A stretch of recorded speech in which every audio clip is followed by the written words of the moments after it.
Baru sebulan simpan gold bar 250 gram ni dah untung RM4,000.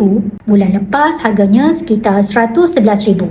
Hari ini nilai dia dah cecah RM115,000. Dalam masa 1 bulan dah untung RM4,000 ataupun 3.6%. Kalau tolak spread dan zakat, untung ke? Sebenarnya 1 bulan belum cukup haul untuk bayar zakat. Dan spread pula tak berlaku selagi kita tak jual emas. Nak tahu macam mana emas beri keuntungan? Ada 4 faktor utama. Yang pertama, lagi lama simpan, lagi untung. Yang kedua, lagi banyak gram, lagi besar potensi keuntungan. Yang ketiga, ketulinan emas.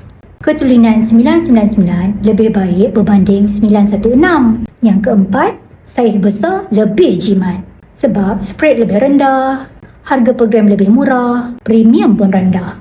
Kalau nak simpan emas untuk strategi pelaburan jangka panjang, fokus pada 4 faktor ni. Kalau nak maksimumkan keuntungan, boleh mula dengan item besar seperti gold bar 250 gram ni. Saya sedia bantu dan bimbing sampai jadi. Klik link di profil, hubungi saya sekarang. Saya akan bantu tuan-puan sampai jadi kaya dengan emas.